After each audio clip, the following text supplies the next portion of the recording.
would shed his grace on thee and crown thy good with brotherhood from sea to shining sea.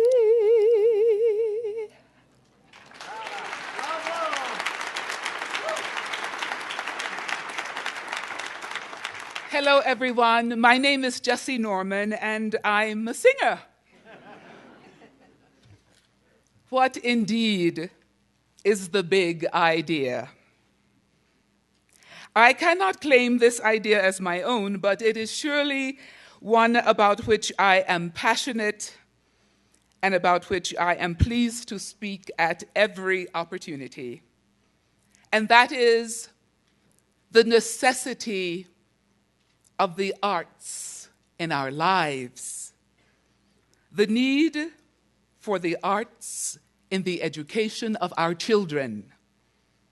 I do not mean only the home that I have found in music, but all of the arts, from the written word to the most ephemeral dance step, from the most permanent of carvings in wood or stone to a canvas so covered in ideas that it simply takes the breath away. Art brings us together as a family because it is an individual expression of universal human experience. We have so much more in common than we acknowledge. Art comes from that part of us that is without fear, prejudice, malice, or any of the other things that we create to separate ourselves one from the other.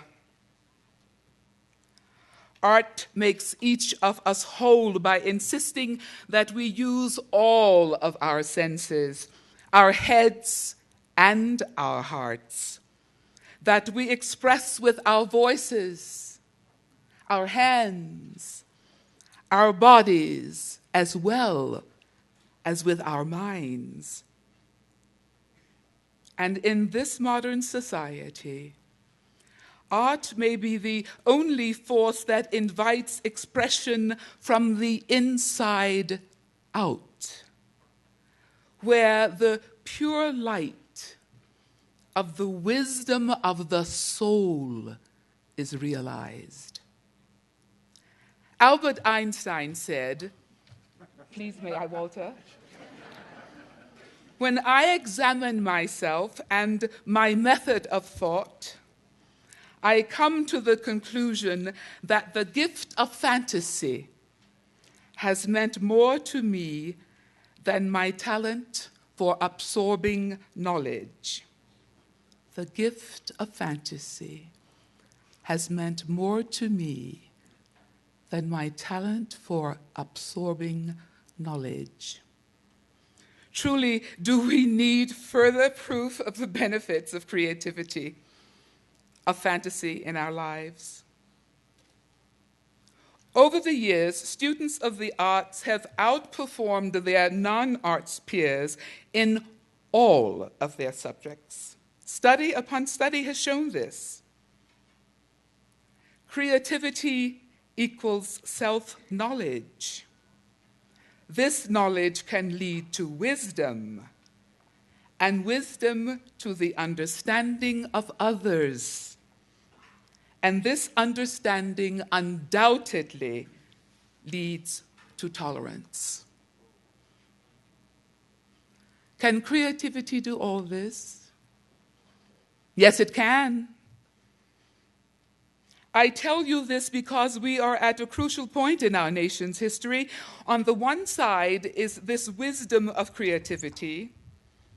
On the other is the backlash. The fervent belief that going back to basics, turning away from the individual towards uniform education, with the emphasis on the sciences and mathematics, forgetting the soul and spirit of our children, that this somehow is the answer to our deficient schools. I beg to differ.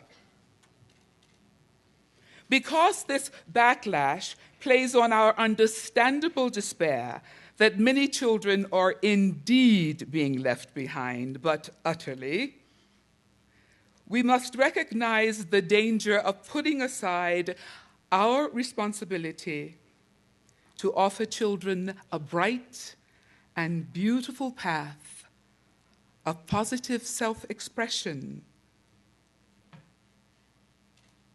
When our schools and our school systems say that they must save money, the arts are the first to go. We have to say no to this. Use whatever means you have to include the arts as core content in your local and state schools' curricula. Remember your own educational experience and what made you want to learn, what made arts study fun, what made you want to be in school, the choir, the marching band, the dance group, the young and handsome art appreciation teacher. Resolve to be acquainted yourselves with the teachings of your own hearts, as I always call it, your soul's music. And imagine, if you will, the harmony this could bring to our world. Resolve to make sure today's young minds are nourished completely and that their spirits are encouraged to fly. Now that's a big idea.